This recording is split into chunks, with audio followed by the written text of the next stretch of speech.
ஸ்டாலினை கிண்டல் செய்த தாவேகா எம்எல்ஏ, கண் சிவந்த சபாநாயகர், காமான திமுக. சர்ச்சைக்குரிய கருத்துக்களை பேசாதீங்க, கண்ணியம் கௌரவத்தை காப்பாத்துங்க அப்படின்னு தாவேகா எம்எல்ஏவுக்கு சபாநாயகர் ஜே.சி.டி. பிரபாகர் அறிவுரை வழங்கியிருக்காரு. தமிழக சட்டசபை கூட்டத்தொடர்ல பட்ஜெட் மீதான விவாதங்கள் நடந்துட்டு வருது. அந்த வகையில இன்னைக்கு தினம் நீட் தேர்வுக்கு எதிரான தீர்மானம் சட்டசபையில அமைச்சர் அருண் ராஜால கொண்டு வரப்பட்டுச்சு.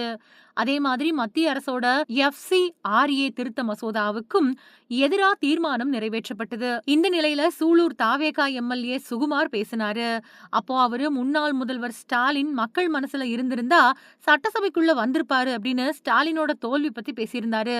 இதனால கோபம் அடைஞ்ச முன்னாள் அமைச்சர் MRK பன்னீர்செல்வம், சுகுமார் எம்எல்ஏ கடந்த ஆட்சியில அமைச்சரா இருந்த பெரியசாமி கூட இருந்தாரு, ஸ்டாலின் 1.31 கோடி மக்களோட மனசுல குடியிருக்காரு அப்படின்னு பதிலடி கொடுத்தாரு.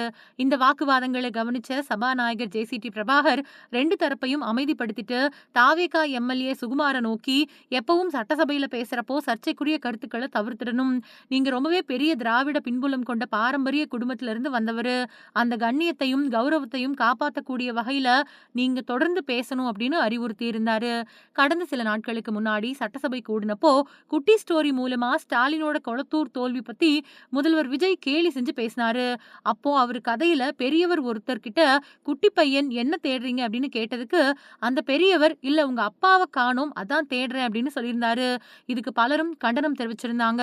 வெற்றி தோல்வி அப்படிங்கிறது அரசியல் கட்சிகளுக்கு சகஜம்தான் அப்படின்னாலும் இந்த மாதிரி கிண்டல்களை தவிர்க்கிறது நல்லது அப்படின்னு பலரும் எதிர்ப்பு தெரிவிச்சிருந்தாங்க.